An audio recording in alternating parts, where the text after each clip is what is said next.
കാനഡയിലെ ആൽബർട്ടയിലെ നോമിനേഷൻ പ്രോഗ്രാമിൽ കുറേ പുതിയ അപ്ഡേറ്റുകൾ വന്നിട്ടുണ്ട്. ആ കാര്യങ്ങൾ ഷെയർ ചെയ്യാനാണ് ഞാൻ ഈ വീഡിയോ ആയിട്ട് വന്നിരിക്കുന്നത്. എല്ലാവർക്കും പുതിയൊരു വീഡിയോയിലേക്ക് സ്വാഗതം.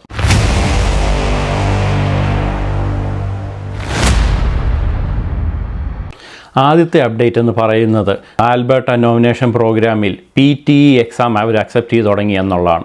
അതും April 1, 2025 തൊട്ടാണ് ഇത് നിലവിൽ വന്നിരിക്കുന്നത്. നമുക്കെല്ലാം അറിയാം IELTS എക്സാമിനെ കുറിച്ച്. IELTS എന്ന് പറഞ്ഞാൽ നമ്മുടെ ഇംഗ്ലീഷ് ഫ്ലുവൻസി ചെക്ക് ചെയ്യുന്നൊരു എക്സാമാണ്. പക്ഷേ അതിൻ്റെ ഒരു കുഴപ്പം അല്ലെങ്കിൽ അതിൻ്റെ ഒരു പ്രശ്നം എന്താണെന്ന് വെച്ചാൽ കുറച്ച് ആൾക്കാർ ഇരുന്നിട്ടാണ് ആ എക്സാം കണ്ടക്ട് ചെയ്യുന്നതും മാത്രമല്ല ആ സ്കോറെല്ലാം ഇവാലുവേറ്റ് ചെയ്യുന്നത് കുറച്ച് ആൾക്കാർ ചേർന്നിട്ടാണ്. അപ്പോൾ അതിനകത്ത് കുറേ മിസ്റ്റേക്സ് വരാം. എക്സാം എഴുതിയവർക്ക് പലർക്കും പ്രതീക്ഷ സ്കോർ കിട്ടിയില്ല എന്നൊക്കെ പല കംപ്ലയിൻസും ഉണ്ട്.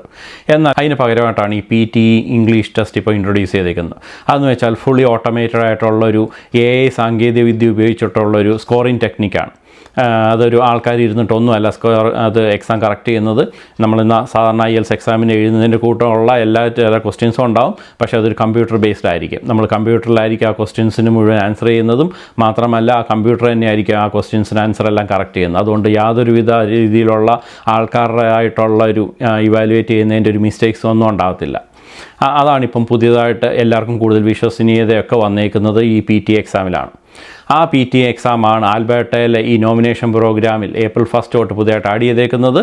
ഇനിയും തൊട്ട് ആൽബർട്ട നോമിനേഷൻ പ്രോഗ്രാം അപ്ലൈ ചെയ്യുന്നവർക്ക് ഒന്നിയിൽ ഈ PTE എക്സാം കൊടുക്കാം. അതുമല്ല ഇനി പഴയത് IELTS തന്നെ കൊടുക്കണമെന്ന് ആഗ്രഹമുള്ളവർക്ക് ആ എക്സാം കൊടുത്തായാലും ഈ നോമിനേഷൻ പ്രോഗ്രാമിൽ ഇനിയും തൊട്ട് അപ്ലൈ ചെയ്യാൻ പറ്റും.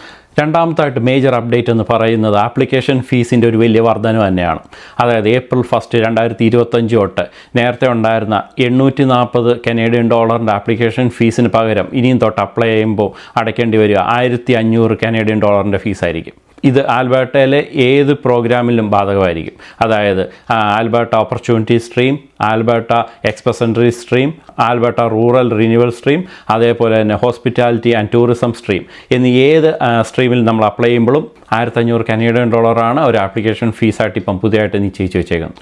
ഇനി അടുത്തായിട്ടുള്ള മേജർ അപ്ഡേറ്റ് എന്ന് പറയുന്നത് പ്രോസസ്സിംഗ് ടൈം കൂട്ടുന്ന ഒരു അപ്ഡേറ്റ് ആണ്. അതായത് ഇതിന് മുമ്പ് വരെ ആൽബർട്ടയിൽ നമ്മുടെ എന്തെങ്കിലും ഒരു ഫാമിലി മെമ്പർ ആരെങ്കിലും ഉണ്ടെങ്കിൽ ആപ്ലിക്കേഷൻ സബ്മിറ്റ് ചെയ്യുന്നവർക്ക് കുറച്ചുകൂടെ പെട്ടെന്ന് തന്നെ അവരുടെ ആപ്ലിക്കേഷൻ അവർ പ്രയോറിറ്റൈസ് ചെയ്യുകയും അതുവഴി വേഗം തന്നെ ആപ്ലിക്കേഷൻ മൂവ് ആവുകയൊക്കെ ചെയ്യുമായിരുന്നു. അതേപോലെ തന്നെ ഹെൽത്ത് കെയറിലും അല്ലെങ്കിൽ നേഴ്സായിട്ട് വർക്ക് ചെയ്യുന്നവരുടെ ആപ്ലിക്കേഷനും അവർ വളരെ ഫാസ്റ്റായിട്ട് തന്നെ പ്രോസസ്സ് ചെയ്യുമായിരുന്നു. എന്നാൽ March 17, 2025 ശേഷം അപ്ലൈ ചെയ്യുന്നവർക്ക് ഈ ഒരു മുൻഗണന ഉണ്ടാവത്തില്ല എന്നാണ് ഈ പുതിയ അപ്ഡേറ്റ് പറയുന്നത്. അതായത് നേരത്തെ ഈ സ്ട്രീമിലൊക്കെ അപ്ലൈ ചെയ്യുന്നവർക്ക് വളരെ ഫാസ്റ്റായിട്ട് പ്രോസസ്സ് ചെയ്ത് കാരണം PR കിട്ടാനുള്ള സാധ്യതയൊക്കെ വളരെ കൂടുതലായിരുന്നു. എന്നാൽ ഇപ്പോൾ അപ്ലൈ ചെയ്യുന്നവർക്ക് ഫാമിലി മെമ്പേഴ്സ് ആൽബർട്ടയിലുള്ളവർക്കോ അല്ലെങ്കിൽ എന്തെങ്കിലും ഹെൽത്ത് കെയർ വർക്ക് ചെയ്യുന്നവർക്കൊക്കെ എക്സ്ട്രാ പോയിൻറ്റ്സ് കിട്ടുമെങ്കിൽ പോലും ബാക്കിയുള്ള ആപ്ലിക്കേഷൻ സബ്മിറ്റ് ചെയ്യുന്നവരുടെ കൂടെ തന്നെയായിരിക്കും ഈ ആപ്ലിക്കേഷൻ അവർ കൺസിഡർ ചെയ്യുന്നതും. ആ പ്രോസസ്സിംഗ് ടൈം ഇനിയും വളരെയധികം ഡിലേ ആവാനുള്ള സാധ്യതയുണ്ട്. ഇതെല്ലാം സൂചിപ്പിക്കുന്നത് കാനഡയിലെ എമിഗ്രേഷൻ ടൈറ്റൻ ചെയ്തുകൊണ്ടിരിക്കുകയാണ് എന്നാണ്. ഇതിൻ്റെ എല്ലാം കാരണമെന്ന് പറയുന്നത് ഇവിടുത്തെ കാനഡയുടെ എക്കണോമിക്ക് ആവശ്യമായിട്ടുള്ള ഒരു ആൾക്കാരെ മാത്രമാണ് ഇപ്പോൾ ഇവർ ചൂസ് ചെയ്തുകൊണ്ടിരിക്കുന്നത്. മാത്രമല്ല ഇങ്ങനത്തെ പുതിയ പല അപ്ഡേറ്റ്സുകളും ഓരോ ദിവസമാണ് സംഭവിക്കുന്നത്. കാരണം ഇന്നലെ വരെ ഉണ്ടായിരുന്ന അപ്ഡേറ്റുകളല്ല ഇപ്പം ഇന്നുണ്ടാകുന്നതും. മാത്രമല്ല നാളെ പുതിയ പല അപ്ഡേറ്റ്സുകളും വരാൻ സാധ്യതയുണ്ട്. ഇതെല്ലാം ഓരോ ദിവസവും നമ്മളിത് അറിഞ്ഞിരിക്കുക എന്നുള്ളതാണ് ഏറ്റവും ഇമ്പോർട്ടൻറ്റ്. കാരണം ഏതൊരു ചെറിയ വഴി കൂടെ PR കിട്ടാനുള്ള സാധ്യത ഇനിയുമുണ്ട്. അതൊക്കെ ഓരോ ദിവസവും അപ്ഡേറ്റുകളൊക്കെ വരുന്ന മുറയ്ക്ക് നിങ്ങളെ അറിയിക്കുന്നതായിരിക്കും. നിങ്ങൾ ആദ്യമായിട്ടാണ് ചാനൽ കാണുന്നതെങ്കിൽ ഒന്ന് സബ്സ്ക്രൈബ് ചെയ്ത് കഴിഞ്ഞാൽ ഇങ്ങനത്തെ ചെറിയ ഇൻഫർമേഷൻസ് പോലും നിങ്ങളുടെ മുന്നിലേക്ക് എത്തിക്കുന്നതായിരിക്കും. പുതിയ വീഡിയോ ആയിട്ട് കാണുന്നവരെ it's me AJ signing off. By.